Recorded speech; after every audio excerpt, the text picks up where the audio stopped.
se retrouve pour la petite analyse de la semaine pour les 3-4 infos qu'il fallait pas manquer, une petite analyse là-dessus. Je vais m'appuyer sur surtout 3 éléments qui sont tombés un peu plus aujourd'hui. On va commencer, on va faire quelque chose de nouveau un peu. On va commencer par une citation. La citation de Marine Le Pen. Marine Le Pen qui dit « Je peux et je veux gagner l'élection présidentielle ». Alors, c'est intéressant parce que y a Marine Le Pen qui dit « Je veux et je peux gagner la présidentielle ». Vouloir la gagner, enfin, elle dit « Je peux et je veux gagner ». Je vais reprendre une citation de Napoléon Ier qui disait « Quand on veut, on peut, quand on peut, on doit ». Là, elle fait la chose dans le sens inverse. Elle peut, donc elle veut. Ou, si on le prend dans le sens inverse, bon, c'est vouloir et pouvoir. En soi, si elle le veut, elle le peut. Si on parle de cette citation-là. Seulement, on a vu qu'aux dernières élections, il y aurait toujours un barrage face à Marine Le Pen. Alors, là aussi, il y a plusieurs éléments qui rentrent en jeu. Aux dernières élections, Macron est passé parce qu'il y a eu une grande partie de la population qui a dit on fait barrage à l'extrême droite, donc barrage au FN. Une autre partie qui disait Marine Le Pen n'est pas assez compétente, donc on fait barrage à Marine Le Pen. Donc il y a un moment donné, il y a plusieurs éléments qui rentrent en compte, mais quand elle le veut, mais elle ne le peut pas finalement, puisque dans tous les cas, il y aura soit un barrage contre elle-même, soit un barrage contre son parti, ou en tout cas sa position sur l'échiquier politique. Donc elle sera toujours enfermée dans l'extrême droite, le FN et sa personne incompétente, on l'a bien vu au niveau des débats, en élément d'un Zemmour. Justement pour faire le lien rapide avec Zemmour, on voit très bien qu'avec Zemmour, lui, n'est pas enfermé à l'extrême droite, même s'il est catégorisé là-dedans par certains qui veulent le déconstruire, le dévaloriser. Je rappelle que Zemmour se considère du RPR et donc de la droite avant l'UMP et les LR, parce que en fait les LR sont l'enfant de l'UDF et du RPR, qui a donné l'UMP, etc. Lui il se dit du RPR, donc c'est clairement la droite en plein centre, entre l'extrême droite et le centre. C'est clairement le milieu de la droite, si on peut dire ça comme ça. Donc, et certains disent que Zemmour fait ressortir ses idées et que Marine Le Pen s'en empare. Le problème, c'est que tout le monde s'empare des idées d'Éric Zemmour. Tout le monde. Même Bertrand, Pécresse, tous. Et là aussi, il y a un paradoxe. Je fais un petit saut sur Pécresse également. Après, je reviendrai au sujet principal. Mais Pécresse, peut-être que vous l'avez vu, a annoncé, elle avait dit qu'elle avait mis une cloison, un vrai mur entre elle et l'extrême droite. Le problème, c'est qu'elle reprend, elle a qualifié Zemmour d'extrême droite et justement elle dit j'ai mis une cloison entre l'extrême droite et moi, mais je reprends des idées d'Éric Zemmour, qui est essentiel d'extrême droite. Donc là, Pécresse, un peu bizarre. Hein, t'es sur deux pieds là, on ne sait pas ce que tu fais. Bon, Bertrand, pareil, de toute façon, sur ce côté-là, c'est un peu les mêmes. C'est un des seuls points en commun qui. Bon, je reviens à Marine Le Pen. Marine Le Pen, orgueilleuse qu'elle est, dit je peux, première erreur, et je veux. Marine Le Pen, comme ses prédécesseurs, donc son père Jean-Marie Le Pen, ne pourront pas être président de la République, comme je l'ai dit précédemment. Son père aurait pu, parce que quand on l'écoute parler, ce n'est pas un raciste. On l'enferme beaucoup dans cette idée que c'est un raciste, mais si on l'écoute réellement parler, on voit très bien que ce n'est pas un raciste. En fait, c'est surtout que les gens se disent il est d'extrême droite, c'est pas un bon, c'est un facho. C'est clairement ce que les gens se disent. Et c'est pour ça que de suite les journalistes vont décrédibiliser Jean-Marie Le Pen. Je reviens sur Zemmour, parce que tout revient à Zemmour finalement, sur le coup. C'est un peu ce qui se passe avec Zemmour. Zemmour, on l'enferme dans ce qu'il dit sur Vichy, qui n'est pas forcément faux. Hein. Mais on l'enferme dans ce discours, on l'enferme dans ce sujet-là qui est un peu glissant et qui peut porter un préjudice pour Zemmour. On l'enferme là-dedans. En l'enfermant là-dedans, les journalistes font exactement ce qu'ils ont fait pour Jean-Marie Le Pen et Marine Le Pen. Ils enferment la personne dans un sujet dérangeant.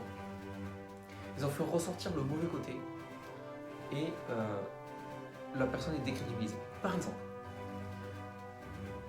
Jean-Marie Le Pen s'était fait interviewer par les pitres à Hanouna Et Karim Zeribi, notamment, avait dit à Jean-Marie Le Pen, il lui avait posé une question, et Jean-Marie Le Pen, de son vieil âge, malgré tout mon respect pour lui, il avait quand même un âge assez conséquent,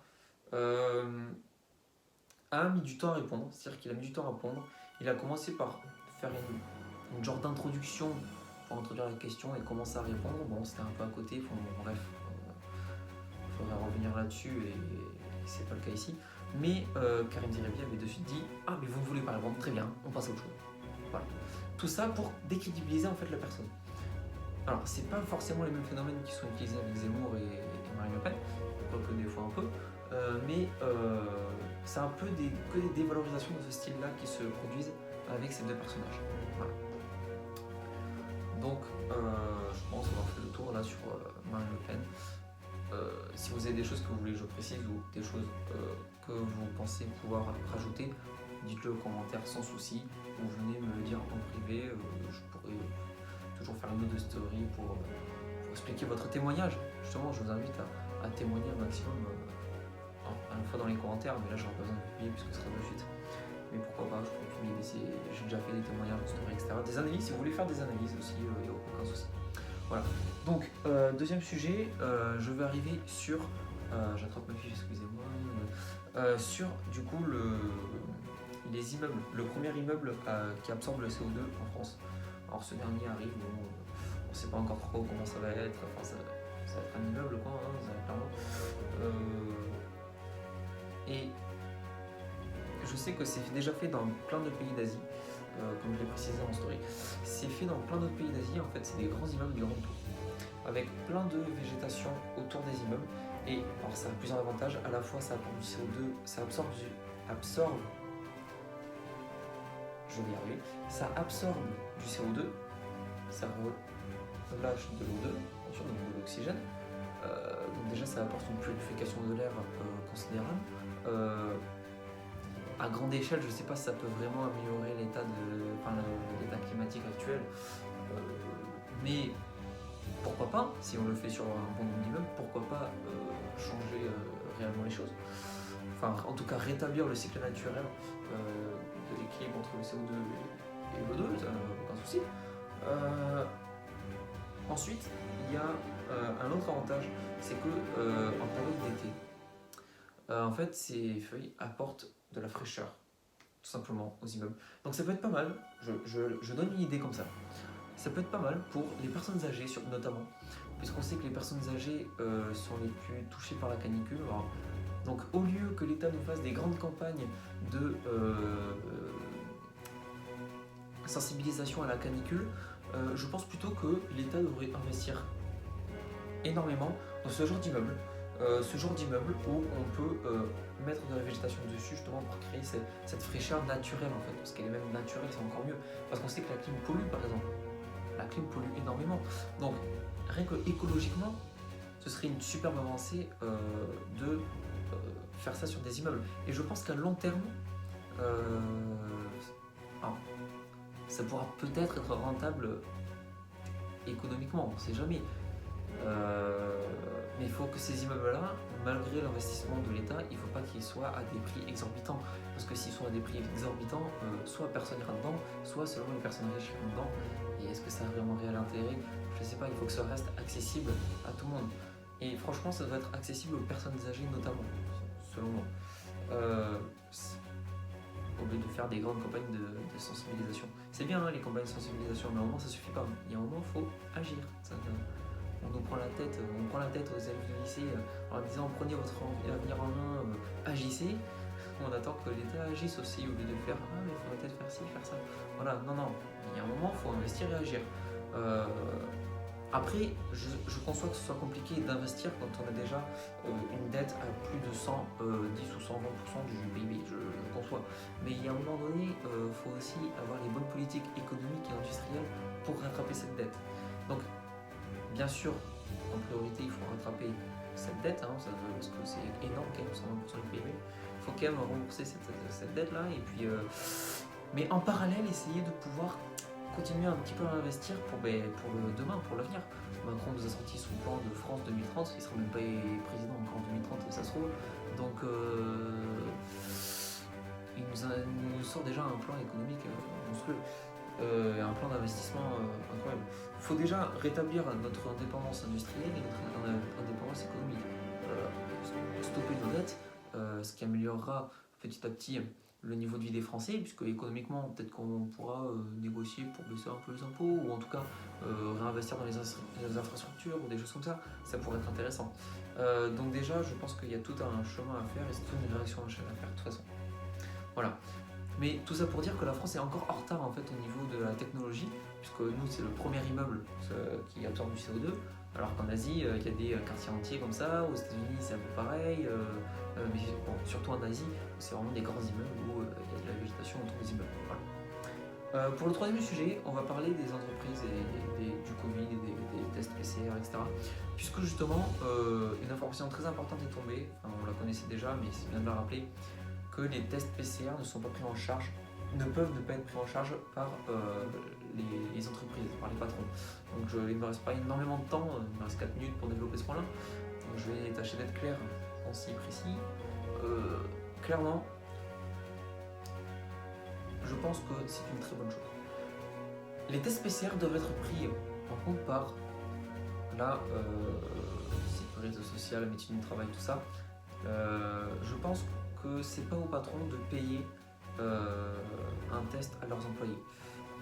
Il y a un moment, le prolétariat c'est bien, les salariés on en a besoin, bien sûr pour travailler, les patrons ne font pas tout seuls, mais il y a un moment donné, il ne faut pas non plus tuer les patrons parce que les patrons eux aussi se tuent la tâche depuis bientôt 2 ans. Avec le Covid, ils en ont chié un petit peu leur race si je puis dire, donc il y a un moment donné, il va falloir arrêter de leur donner des dépenses dans la tronche. J'ai déjà cité cet exemple plusieurs fois, mais je connais une personne de mon entourage qui est patron d'une blanchisserie. Et ce dernier a perdu 20 ans de sa vie au total, économiquement. En fait, c'est 20 ans de son entreprise qui est partie en fumée avec le Covid. L'aide qu'il a eue, c'était quoi? C'est le prêt garanti par l'État. Mais attention, parce que le prêt garanti par l'État, c'est une garantie pour les banques, pas pour la personne qui fait le prêt. C'est-à-dire que la personne qui fait le prêt, elle a une rentrée d'argent de la part de la banque au moment donné, et plus tard, la banque, il faut la rembourser. Alors oui, si la personne n'arrive pas à rembourser, bon, c'est liquidation et après c'est l'État qui fait le bonus, hein, mais il faut quand même rembourser. Donc les 10 000 euros qu'on gagne, finalement, on les redonne. Donc, alors c'est bien parce qu'il y a un taux zéro, hein, c'est génial, mais je veux dire, c'est pas non plus le gain d'argent total, enfin ça ne permet pas de sauver de la crise, hein, ça a permis de tenir peut-être 1 ou 2 mois, vite fait, ça. Rien d'incroyable. Donc finalement, on peut dire que c'est une couille, hein, un peu moins, voilà. C'est du flan, totalement. Après, il y en a qui ont des aides, hein. Je connais aussi un pressing qui, miraculeusement, a eu plusieurs milliers d'euros d'aide. Tant mieux pour lui. Mais ce que je veux dire, c'est qu'il y a des inégalités rien qu'entre les patrons. Il va falloir arrêter de plaindre tout le temps les salariés. C'est dur pour les salariés, mais pensez aux patrons aussi. Les patrons, il y en a beaucoup qui ont mis la clé sous la porte, d'autres qui ont fait faillite. Pour relancer la machine, c'est compliqué. Hein, pour le moment, c'est un peu. On dit que ça repart beaucoup, mais bon, ça repart beaucoup parce que depuis 2 ans, il n'y a pas eu de travail, il n'y a pas eu rien. Hein, donc forcément, ça repart d'un coup, vite fait.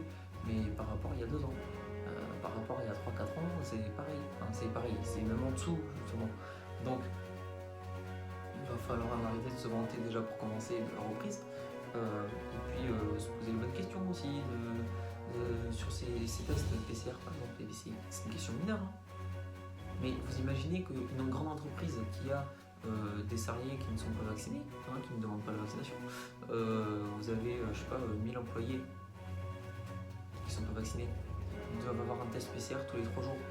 Test PCR, je sais plus, entre 75 et 135 euros, entre comme ça. Vous multipliez cet argent-là tous les 3 jours pour les 1000 salariés que le patron paye. C'est énorme. Mais même pour un petit patron qui a 2 employés non vaccinés, test PCR, on arrondit à 100 euros, allez.